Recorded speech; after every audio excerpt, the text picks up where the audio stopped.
Sügisesed ilmad on juba käes ning paratamatult toome tuppa ka rohkem tolmu ning mustust, mis mõjutab meie tervist. Maarjus, kuidas hoida oma kodu puhtana?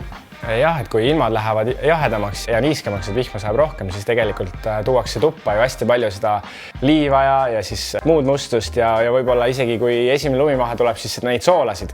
Ehk siis, et tegelikult tuleb iga õhtu leida aega, et koristada ja meie poolt on siis pakutav see Mamipoti robottolmuimeja, mis ka peseb. Ehk siis, et meil on täna siis näidata teile sellist kõige võimsamat robottolmuimejat, millel on 2880 paskalit imamisvõimsus, mis on praegu seni teadaolevalt Eestis kõige võimsam robottolmuimeja. Et nii, et see tegelikult tõmbab ka paksu vaiba sees selle tolmu välja. Et varasemad tolmuimejad olid sellised põhja all oli siuke väike pilu, kus tekkisid kohe väga kiiresti ummistused. Siis nüüd Mamipoti robotitel on all nüüd juba selline turbohari. Ehk siis see harjas tegelikult tõmbab kõik selle, isegi koera karvad sisse ja kassikarvad ja rääkimata siis ka pereliikmetest, kellel võib-olla pikemad juuksekarvad kuskil vaiba sees pusas on. Ehk siis meie robotid saavad need ka sisse tõmmatud. Uuematel masinatel on juba äpis võimalik niimoodi sõrmega tõmmata joon maha, et sa näiteks validki köögis sellise koha, et näiteks kus koer või kass söömas käib, eks ole, et sa ei soovi, et ta sinna läheks, et sa saad sellise joone ette tõmmata ja ta ei lähegi sinna. Aga kui tihti peaks robottolmuimejad ennast puhastama? No tegelikult alguses ilmselt on seda jälle rohkem vaja teha, et kuna tolmu palju, siis tuleks seda tolmukonteinerit ühendada üle päeva või isegi iga päev.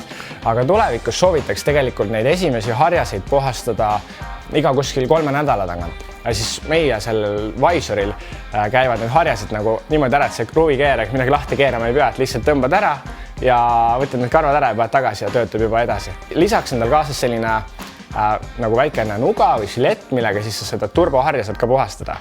Ehk siis, et neid asju soovitaks siis kuskil kord kuus ikkagi teha, et siis see tagab selle, et mitte see robot ei kesta teil 5 aastat, vaid isegi heal perenaisel või peremehel 10+ aastat. Tegelikult me kõik teame, et kui tavaliselt tolmuimejaga oma kodu koristad, siis tegelikult pärast koristust on toas selline tolmulõhn sees ja see on suhteliselt kahjulik, sellepärast see ei ole ainult tolm, vaid seal on ka mingid mootoriõlid, siis selle robottolmuimejal on sisse pandud selle kallimal versioonil, mis ma täna teile näitan, on selline HEPA-filter, mis siis on isegi sobilik allergikutele.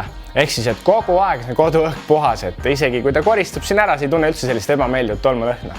Aga kui näiteks aknad on mustad, kuidas võiks neid puhastada? Ja selleks ongi Mamipotil see aknapuhastusrobot.